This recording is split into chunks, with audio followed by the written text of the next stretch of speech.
अस्सलाम वालेकुम नाज़रीन, अहमद राना व्यूज़ में आपको खुशामदीद और इस उम्मीद के साथ कि आप जहां भी होंगे बिल्कुल खैर आफियत से होंगे। आज की हम ये वीडियो बना रहे हैं बजट के हवाले से। जो बजट पेश किया जा रहा है इसके अदाद शुमार क्या हैं, उसको आसान करके आप तक पहुंचाना जो है वो हम अपनी ज़िम्मेदारी समझते हैं और ये बजट के स्टैट्स आपसे शेयर करने जा रहे हैं।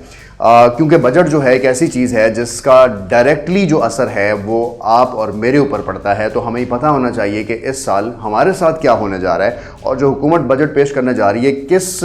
पर्टिकुलर सेक्टर को इसमें रिलीफ मिलेगा और किस सेक्टर को जो इस वक्त टफ टाइम मिलने जा रहा है, और जो हुकूमत इस वक्त टैक्सेस को बढ़ा रही है वो टैक्स किस किस चीज़ पर, किस किस कमोडिटी पे लगेगा, ये सारी चीज़ें आपसे शेयर करूंगा। सबसे पहले 2021 और 2022 का ये बजट पेश किया जा रहा है जो कि इस जून से लेकर अगले साल जून तक रहेगा। इस बजट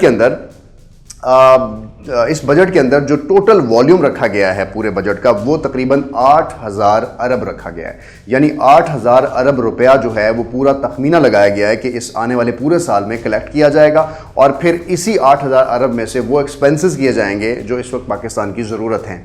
अच्छा, क्योंकि ये बजट होता है और जो बजट पेश किया जाता है वो हमेशा तखमीना होता है, वो हमेशा मुस्तकबिल के अंदर जो पैसों को कलेक्ट करना और उनको खर्च करना, ये इस बजट का हिस्सा होता है। अगर हम इस साल के अदाद शुमार देखें तो इस वक्त जो वॉल्यूम है हमारे टोटल बजट का वो आपके सामने आ रहा है और दोनों सालों का आ रहा है। यानी पिछले साल का अगर आप वॉल्यूम देखें तो पिछले साल पाकिस्तान का जो बजट था 2020 और 21 का वो था 7296 बिलियन रुपए, यानी 7296 अरब रुपया ये हमारा बजट था। अगर उसको हम खरब में देखें तो ये 72 खरब बनता है। और अब इस साल का जो बजट है जो कि 2021 और 22 का बजट है ये 8000 अरब का है, यानी 80 खरब का ये बजट है जो पाकिस्तान में पेश किया गया है। इस 80 खरब के बजट को कैसे कलेक्ट किया जाएगा, यही बजट समरी होती है, यही बजट होता है जो हर साल जून में पेश किया जाता है। तो अब इस बजट की जो इंपॉर्टेंट चीज़ है वो ये भी है कि इस बजट को जब कौमी असम्बली में पेश किया जाना है तो इसके साथ साथ जो इस पर डिबेट होनी है, इस पर जो अपोजिशन है वो जो है इस बजट को पेश नहीं होने देना चाहती। और इसी सिलसिले में शहबाज शरीफ ने आज से कुछ अरसे पहले एक मीटिंग भी की तमाम अपोजिशन पार्टीज़ के साथ और ये कहा कि हम इस बजट को पेश नहीं होने देंगे क्योंकि ये अवाम दोस्त बजट नहीं है। खैर अपोजिशन के जो तजाद है वो अपनी जगह, लेकिन इसके साथ साथ जो बिलावल भुट्टो हैं उन्होंने भी यही कहा कि हम शहबाज शरीफ को इसमें ऑब्लाइज करेंगे और शहबाज शरीफ को ये कहेंगे कि वो भी इस बजट को पेश ना करने के ऊपर अगर कोई तहरीक लाते हैं तो हम उनका साथ देंगे। ये तो खैर हुकूमत को एक टफ टाइम मिल रहा है, लेकिन हुकूमत को यहाँ एक टफ टाइम जो है हुकूमत की इत्तेहादी जमात पाकिस्तान मुस्लिम लीग काफ जो है वो भी देना चाहती है। और वो जो सूबे का बजट पंजाब में पेश होगा इसके बाद, और इसके बाद इससे पहले जो वफाकी बजट पेश हो रहा है इसमें काफ लीग अपने कुछ और मुतालबात हुकूमत के साथ होते हुए मनवाना चाहती है। खैर बहरहाल ये टास्क चौधरी सरवर जो गवर्नर पंजाब है उनको सौंपा गया है कि जितनी कोलिशन पार्टीज इस वक्त गवर्नमेंट के साथ हैं उनको मनाया जाए और बजट को कौमी असम्बली से पास करवाया जाए और जो रिस्पेक्टिव प्रोविंसेस हैं वो अपना अपना बजट इसके बाद पेश करेंगे और वो पास होगा। इस बजट में जिसका तखमीना मैंने आपसे कहा कि 8000 अरब है, इसमें जो हमारा डिफेंस स्पेंडिंग्स हैं और डिफेंस का जो बजट है वो 1330 बिलियन रखा गया है। और 1330 बिलियन का जो बजट है ये पिछले साल से ज़्यादा है डिफेंस का, और इसलिए कि पाकिस्तान को इस वक्त सिक्योरिटी की जो नीड्स हैं उसके लिए पाकिस्तान को डिफेंस बजट ज़्यादा चाहिए है। इस बजट की जो सबसे इंपॉर्टेंट बात है वो ये है कि इस बजट में जो टैक्स है, आवाम से जो टैक्स कलेक्ट करना है और पूरे पाकिस्तान में काम करने वाले बिजनेस जो स्टेक होल्डर्स हैं उनसे जो टैक्स कलेक्ट करना है वो 58 खरब रुपया रखा गया है। यानी अगर हम इस साल की बात करें और इसका मुवाजना पिछले साल से करें तो 2020 और 21 में जो बजट में टैक्स कलेक्शन का हदफ था वो तकरीबन 4700 अरब रुपया रखा गया था और जो कि 47 खरब बनता है। और अगर हम यहाँ पर आप दूसरे साल की बात करें जो कि मौजूदा साल है तो इस साल ये तखमीना 58 खरब रखा गया है, तकरीबन 5800 रखा गया है। इसका ये मतलब हुआ, बड़ा वाज़ेह ये मतलब हुआ कि इस साल 11 खरब रुपए के टैक्सेस जो हैं वो मज़ीद लगाए जाएंगे। और ये 11 खरब के जो टैक्सेस हैं ये किन इदारों पे लगेंगे, किन लोगों पे लगेंगे, तो यहाँ अवाम दोस्त बजट की समझ आएगी आपको कि जो लोग हमारे पास इस वक्त टैक्स देते हैं, जो ऑलरेडी FBR में रजिस्टर्ड लोग हैं, उनके ऊपर जो टैक्स है वो ज़्यादा बढ़ेगा। तो जो मुआशी एक्सपर्ट हैं, फाइनेंशियल एक्सपर्ट्स हैं, वो ये कहते हैं कि ये जो टैक्स बढ़ाना है इसका जो फ़ायदा होगा वो सिर्फ उस शख्स को होगा जो ऑलरेडी टैक्स देता ही रही है। तो इसका मतलब ये हुआ कि जो लोग टैक्स देते हैं, जिनकी इनकम आमदन कम है, जो अपनी स्टेट ऑब्लिगेशन पूरी कर रहे हैं, तो बजाय इसके कि उनको यहाँ रिलीफ दिया जाता, उनसे टैक्स ज़्यादा वसूल किया जाएगा। और टैक्स ज़्यादा लेने की एक वजह तो ये भी है क्योंकि हमें ख़जाने में ज़्यादा पैसे भी चाहिए, और दूसरी वजह ये भी है कि IMF से आने वाला जो पैसा है उसको वापस करने के लिए जो हमें रिक्वायर्ड अमाउंट है, IMF की तरफ से भी प्रेशर है गवर्नमेंट को कि टैक्स जो है वो ज़्यादा रखा जाए, तो 11 अरब रुपए टैक्स ज़्यादा रखा गया है। यहाँ बड़ी इंपॉर्टेंट बात है वो आपको समझनी है कि जो ई-कॉमर्स के साथ पाकिस्तान के अंदर इस वक्त बिजनेस चल रहे हैं, वेबसाइट्स चल रही हैं, और जो ऑनलाइन लोग पैसा कमा रहे हैं, इस बार उनको टैक्स नेट में शामिल किया जाएगा और उनके खिलाफ एक सख्त मुहिम जो है इस बजट के फौरन बाद शुरू हो जाएगी। क्योंकि ये जो 58 खरब रुपए के अंदर जो 11 खरब का इजाफा हुआ है, ये 11 खरब का इजाफा इन ई-कॉमर्स के साथ जो इंडस्ट्री रिलेटेड है उनसे पूरा किया जाएगा। इसके साथ साथ जो लोग सिगरेट पीते हैं वो भी ये बात सुन लें कि आपकी सिगरेट की डब्बी जो है वो शायद 1-2 दिन के बाद महंगी हो जाएगी, क्योंकि जो इनपुट मिला था फाइनेंस डिवीजन को वो ये मिला था कि 50% इजाफा किया जाए जो ऑलरेडी सिगरेट लोग पीते हैं उनकी कीमत पर। लेकिन 30% इस वक्त जो तजवीज़ है वो ज़ेर गौर है, 30% इजाफा जो है वो सिगरेट पर किया जा सकता है। इसके अलावा यही टैक्स कलेक्शन जो है जिसके ऊपर बहुत ज़्यादा इम्पैक्ट करेगी वो लोग हैं जो बड़े रिटेलर हैं, या एक तो छोटा रिटेलर है आम करियाना और ये बाकी जो लोग काम कर रहे हैं, लेकिन जो बड़े रिटेलर हैं बड़ी मंडियों में बैठे हैं, चाहे वो लाहौर की अकबरी मंडी हो,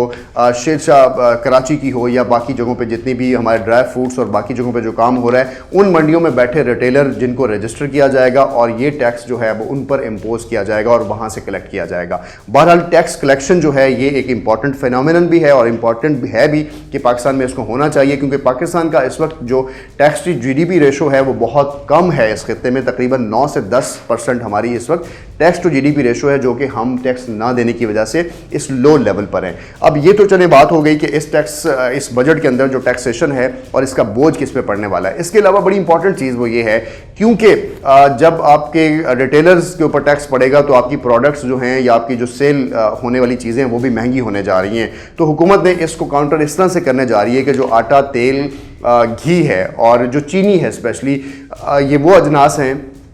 जिनको हम अपने घरों में इस्तेमाल करते हैं और ये महंगी हो जाएंगी। तो हुकूमत ने 500 अरब रुपया जो है वो सिर्फ सब्सिडी की मद में रखा है ताकि इन चीज़ों की सब्सिडी जो है वो दी जाए और ये चीज़ें महंगी ना हो और इस चीज़ को वो कैटर किया जाए। ये चैलेंजेस खैर हुकूमत साथ साथ फेस कर रही है। अगर मैं आगे जाके आपसे कुछ और स्टैट्स शेयर करूं तो जो सरकारी मुलाजमीन हैं इस बजट के अंदर, उनकी जो तनख्वाहें हैं वो 15% से लेकर 25% बढ़ाने की तजवीज़ दी गई है और उम्मीद है कि ये 20% या 15% या एटलीस्ट 10% तनख्वाह जो है वो इस बजट में ज़रूर बढ़ेगी। उसके बाद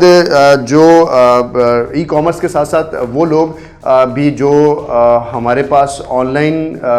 इंडस्ट्री में शामिल हैं, उनके कोई भी ऐसा बिज़नेस जो पहले जिसको एग्जम्पशन दी गई थी तो शायद इस साल उसको एग्जम्पशन ना दी जाए, लेकिन जो यूट्यूब से लोग पैसा कमा रहे हैं, फेसबुक से पैसा कमा रहे हैं, या कोई भी फ्रीलांस सर्विसेज अगर बाहर प्रोवाइड कर रहे हैं तो उनको गवर्नमेंट ने 2025 तक छूट दी हुई है, वो अभी इस हवाले से परेशान ना हो। आगे चलते हैं।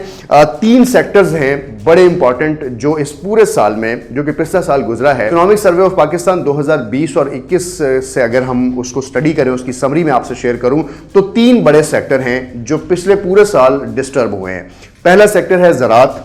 दूसरा सेक्टर है ट्रेड डेफिसिट, यानी हमारी जो तिजारत है उसके अंदर जो ट्रेड डेफिसिट का हमें सामना है वो भी बढ़ा है, कम नहीं हुआ है, खसारा हुआ है हमारी तिजारत में। एग्रीकल्चर में हमें खसारा का सामना करना पड़ा है, और FDI यानी फॉरेन डायरेक्ट इन्वेस्टमेंट जो हमारे मुल्क में आनी थी उसमें भी कमी वाक़या हुई है। सबसे पहले मैं आपको लेके चलता हूँ एग्रीकल्चर में हमारे साथ क्या हुआ। तो एग्रीकल्चर के आदाद शुमार में अगर आपसे शेयर करूँ तो एग्रीकल्चर जो है इस साल जो इकोनॉमिक सर्वे ऑफ पाकिस्तान बताता है कि 22% कम फसल हुई है पाकिस्तान में। तो 22% जो फसल कम हुई है ये कपास की फसल है, और इस कपास की फसल की वजह से जो हमने टारगेट बनाया था अपना, वो 2.8 हमारा टारगेट था कि हमने 2.8% ग्रोथ करनी है एग्रीकल्चर के अंदर पिछले साल की निस्बत, लेकिन वो ग्रोथ में 2.7% तक हम पहुँचे हैं, यानी उसको हम मीट नहीं कर सकें। इसकी बहुत बड़ी वजह कपास की फसल बताई जाती है कि कपास की फसल इस साल मुल्क के अंदर बहुत कम हुई है और पिछले साल की निस्बत 22% कम हुई है। उसकी बहुत सी वजूहात हैं।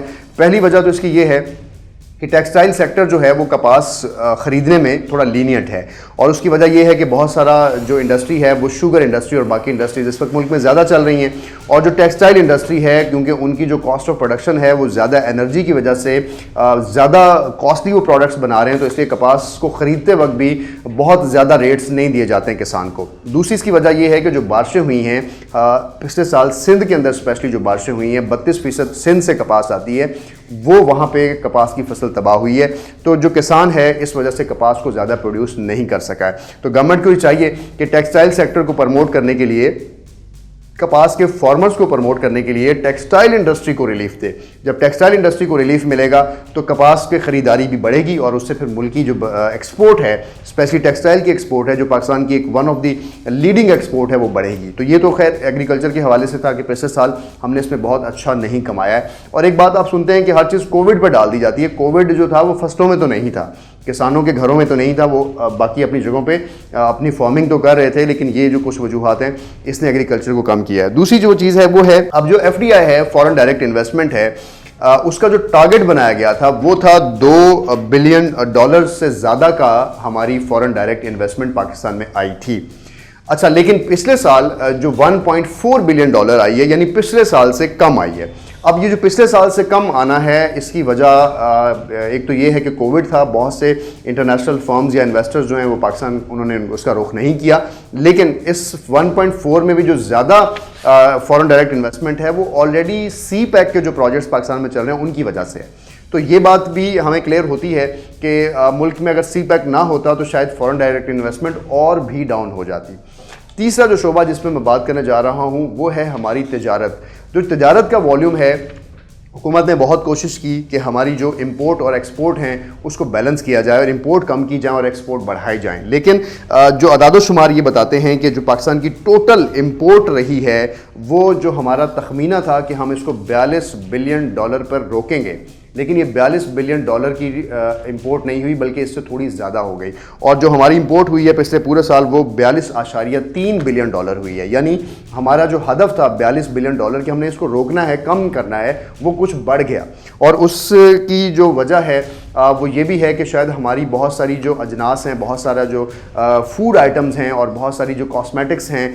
یہ جو ہمارے گھریلو یوز کی چیزیں ہیں وہ تو امپورٹ ہوتی ہی ہیں، لیکن اس کے ساتھ ساتھ پاکستان میں آنے والا فرنس آئل، پاکستان میں آنے والی ہیوی انڈسٹری، یہ ساری باہر سے امپورٹ ہوتی ہے اور اس کو ہم نہیں روک سکیں۔ اس وجہ سے جو ہمارا تجارتی خسارہ ہے وہ تھوڑا بڑھا ہے، کم نہیں ہوا۔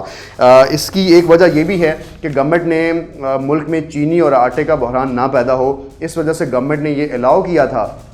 کہ باہر سے شوگر بھی امپورٹ کر لیں اور گندم بھی امپورٹ کر لیں، تو اس کی امپورٹ نے بھی جو ہمارے امپورٹ کے اہداف تھے ان کو بڑھایا ہے۔ سو اب یہ جو سٹیٹس میں نے آپ سے شیئر کیے، امپورٹ جب بڑھی تو جو ایکسپورٹ ہے وہ اسی مناسبت سے بہت زیادہ انکریز نہیں ہوئی ہے۔ بہرحال ابھی گورنمنٹ یہ چاہ رہی ہے کہ اپنی ایکسپورٹس کو بڑھایا جائے اور امپورٹس کو کم کیا جائے۔ تقریباً $20 بلین تک ہماری جو ہے ایکسپورٹ رہی ہے اور $42 بلین تک میں نے آپ کو اپنی امپورٹ بتائی ہے۔ ان دونوں کا اگر ہم ڈفرنس لے لیں تو یہ $22 بلین بنتا ہے، جو کہ $22 بلین ہمارا تجارتی خسارہ نکلتا ہے۔ اتنا زیادہ خسارہ ہونا اس وقت ہماری اکنامک پالیسیز اور جو ہماری جو فرکشنز چل رہی ہیں گورنمنٹ کے سرکلز کے اندر، وہ اس کی ایک واضح مثال ہے کہ شاید یہ بہت اچھے فیکٹس فگرز نہیں ہیں۔ اچھا، اب ہم اگر اپنے اس بجٹ کے حوالے سے امپورٹنٹ چیز آپ کو ایک اور بتاؤں کہ اس بجٹ میں ہمارا جو 80 کھرب کا ٹوٹل والیوم ہے، یہ والیوم اور جو ہمارے ایکسپنسز ہیں ان کا اگر ڈفرنس نکالتے ہیں تو اس وقت جو ہمارا بجٹ ڈیفیسٹ ہے، جو ہمارا ٹوٹل خسارہ ہے، وہ تقریباً 3050 ارب روپیہ ہے۔ تو اتنا جو ہمارا خسارہ ہے اس کو ہمیں دیکھنا ہوگا کہ اس کو ہم نے کیسے کم کرنا ہے، اور گورنمنٹ کے لیے چیلنج بھی ہوگا۔ اور ظاہر ہے اس بجٹ میں وہ طبقہ جو پہلے سے اپنے آپ کو ٹیکس میں سے شامل نہیں کرتا تھا ان پہ ذرا تھوڑی سختی کی گئی ہے، کوشش کی گئی ہے کہ اس کو عوام دوست بجٹ بنایا جائے، لیکن حکومت یہ صرف بجٹ جو ہے وہ تخمینہ ہوتا ہے، یہ کبھی بھی یہ نہیں ہوتا کہ اتنی اماؤنٹ ہمارے پاس ہے اور ہم نے اس کو خرچ کرنا ہے۔ تخمینہ ہوتا ہے کہ یہ ریونیو 80 کھرب کا ہم نے کیسے کلیکٹ کرنا ہے، اور اگر کلیکشن میں کہیں پر کوئی شخص کوئی پریشانی کا سامنا کرنا پڑتا ہے، یعنی ایگریکلچر سیکٹر میں کوئی خرابی ہوتی ہے، انڈسٹری میں کوئی خرابی ہوتی ہے، سروس سیکٹر میں کوئی خرابی ہوتی ہے، تو ہم ان سٹیٹس کو، ان تخمینوں کو، ان ٹارگٹس کو میٹ نہیں کر سکتے ہیں، تو پھر آپ کے اوپر برڈن اور بڑھتا ہے۔ تو اسی وجہ سے ہم یہ دعا گو ہیں کہ حکومت نے جو ٹارگٹس بنائے ہیں وہ اس ٹارگیٹس کو نہ صرف اچیو کرے بلکہ بہت زیادہ پھولے پھلے. کیوں؟ کیونکہ اکنامک سروے پاکستان یہ بتاتا ہے کہ پاکستان کا اس وقت جو جی ڈی پی گروتھ ہے وہ 3.9% ہے. یعنی ہم نے پچھلے سال کی نسبت جب سے کووڈ آیا ہے اس کے بعد ہم نے 3.9 تقریباً 4% گروتھ کی ہے. یہ بہت اچھی بات ہے. اور اگر حکومت نے کہا کہ اس سال ہم نے 3.9 کی ہے تو حکومت یہ کہتی ہے کہ اگلے سال ہم 4.8% تک گروتھ کریں گے, جس کا یہ مطلب ہے کہ جتنے بھی ادارے گورنمنٹ کے ساتھ لنک ہیں, جتنے بھی سیکٹر گورنمنٹ کے ساتھ لنک ہیں, سب کو سپورٹ کرنے کے لیے اس بجٹ کے اندر پلاننگ کی گئی ہے. میری کوشش تھی کہ میں نے ان تمام میجر فیکٹس کو جو اس بجٹ کا خلاصہ ہے وہ آپ سے آسان شیئر کر دوں. اگلی ویڈیو میں آپ سے وہ بھی ایکسپلین کروں گا جب تک مزید سٹیٹس بھی آ جائیں گے کہ پرٹیکولرلی کون سی چیزوں پر آپ کو مہنگائی کا سامنا کرنا پڑ سکتا ہے, کون سی چیزیں آپ کے لیے سستی ہوئی ہیں. لیکن ایک چیز بڑی امپورٹنٹ اور بڑی کلیئر کہ جتنی چیزیں امپورٹ ہو رہی ہیں ان سب کے اوپر ڈیوٹی جو ہے وہ بڑھا دی گئی ہے. آپ نے دیکھتے رہنا AR ویوز, اور ہماری ویڈیو اگر آپ کو پسند آئی ہے تو آپ نے ان سے ضرور شیئر کرنی ہے جو ان چیزوں کے بارے میں جاننا چاہتے ہیں. اپنا رکھیں بہت سا خیال اور دیکھتے رہیں AR ویوز.